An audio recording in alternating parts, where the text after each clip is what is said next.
এই যে জামাতিরা মৌদুদির যে আইডিওলজি যে যা তরবারির নিচে জান্নাত, তো এটাই কিন্তু আইসিসের আইডিওলজি, কথাটা কিন্তু একদম ঠিক। তবে এখন কিন্তু আবার আরেকটা জিনিস হয়ে গেছে, তরবারির নিচে জান্নাত, আবার আরেকটা আছে রকেটের নিচেও কিন্তু জান্নাত। মানে রকেটের নিচেও জান্নাত, এটাও কিন্তু আমি দেখেছি আমার চোখে।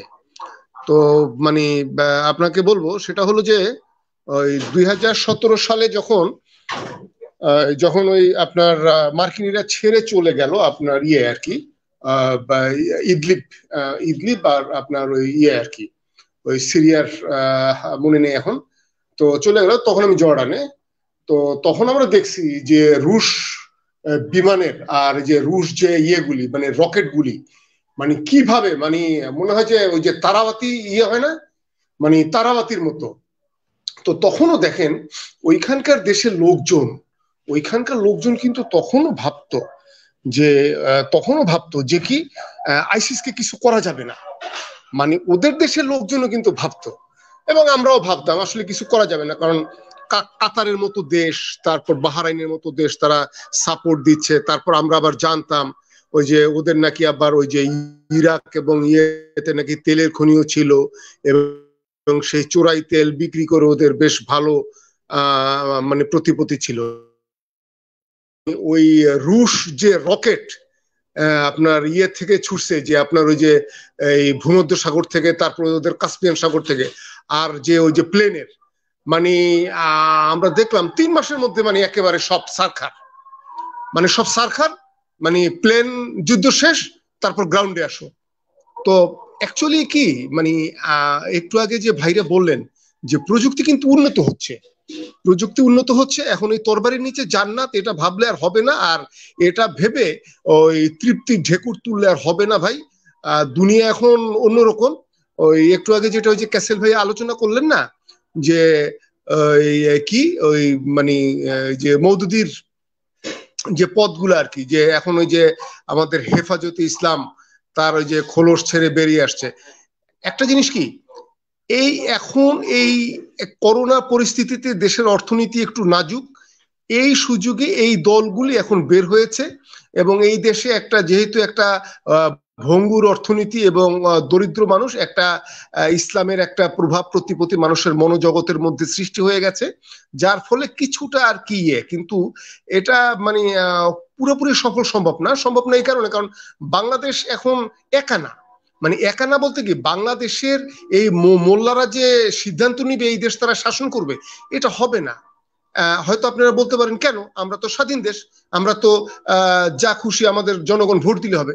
না, আপনি যদি এই মোল্লাদেরকে 100%-এর জায়গায় 200%-ও ভোট দিয়ে দেন, তারা এই দেশের ভবিষ্যৎ নিয়ে চিন্তা করতে পারবে না। তার কারণ হলো এই দেশ এখন মার্কিন ভারতীয় জোটের বিজনেস জোটে যাবে, নাকি চীনের যে ওই যে আপনার ওই যে সিল্ক ওয়ে তাদের যে বিজনেস পলিসি সেখানে যাবে। এখন এইটা নিয়ে এখন অনেক হিসাব নিকাশ চলছে।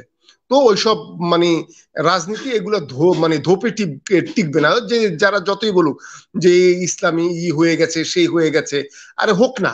এখন এই অঞ্চলটা এখন গুরুত্বপূর্ণ, একটা বার্নিং পয়েন্ট, এই অঞ্চলে এগুলো হতে দিবে না কেউ। আচ্ছা, এখন যা হোক ওসব রাজা উজির মারা বাদ দেই, এখন আসি আমাদের আসল পয়েন্টে। তো আমাদের এই গায়িকা উনি বলেছেন যে আমি একটা জায়গায় করব, উনি বলেছেন যে উনি ইয়েতে বিশ্বাস করেন না, মানে পরকালে বিশ্বাস করেন না। হ্যাঁ, ওনার সাথে আমিও একমত, আমরাও পরকালে বিশ্বাস করি না। আমি যখন ইংরেজিতে আপনি ভুল করতেছেন, এটা কিন্তু একটা কুইজ। আপনি এটা কে বলেছে সেটা উত্তরটা কমেন্টে দিলে আপনি ঠিক আছে না, ঠিক আছে যাকে হ্যাঁ কুইজ ছবিটা বিষয়টা কিন্তু ভিন্ন আছে। যাও, এটা কুইজটাই বলছি যে আমার মতামতটা আমি বলছি, কেউ বলেনি, তারপর আমি আমার মত। হ্যাঁ, আমি পরকালে বিশ্বাস করি না। হ্যাঁ, তার কারণ হয়েছে আমি যখন ইংলিশ অনার্স পড়তাম তখন আমি একটা পড়েছি, আপনার ওইটা হলো ওই আপনার ওই আর কি দ্য প্যারাডাইস লস্ট আর কি, জন মিল্টনের। তো সেখানে একটা কথা আছে যে মুন্সিফার ছিল হলো স্বর্গের মানে স্থপতি, আর্কিটেকচার। তো মুন্সিফারকেও গড করে মানে বিতাড়িত করে। তো মুন্সিফার গডকে একটা কথা বলেছিল যে না, আমরা এই নরকটাকেও আবার সুন্দর করে ফেলবো, এই নরক জ্বলতে জ্বলতে জ্বলতে জ্বলতে একদিন তার তাপ হারিয়ে ফেলবে, তারপর আমরা এই নরকটাকে আবার সুন্দর করে ভেস্তের চাইতেও সুন্দর করে গড়ে তুলবো। আমি মুন্সিফারের কথা অনুযায়ী বলতে চাই, না পরকাল না, আমাদের যে আরেকটা কথা বলছিল জি জি জি বলেন। will take you to that light. Lucifer will take you to that light. Which light? The source of light. যেখান থেকে লাইটের সোর্স। তাহলে লুসিফারই তো আপনার মূলত মেইন, লুসিফারই তো মেইন লাইট, নেগেটিভ লাইট না, পজিটিভ এনার্জি, সে তো পজিটিভ লাইট তাহলে, তাই না? বলেন বলেন। জি জি। তো হ্যাঁ, এখন আমি যেটা চাচ্ছি এই পৃথিবীটাকেই, এই পৃথিবীকে আমরা সুন্দর করব, আমরা যতদিন থাকবো এই পৃথিবীটাকে সুন্দর করব, এই পৃথিবীতেই সুন্দর করে আত্মবিশ্বাস নিয়ে আমরা পৃথিবী থেকে একদিন চলে যাব, তারপর কোথায় চলে যাব পরেরটা পরে। তো ধন্যবাদ সবাই।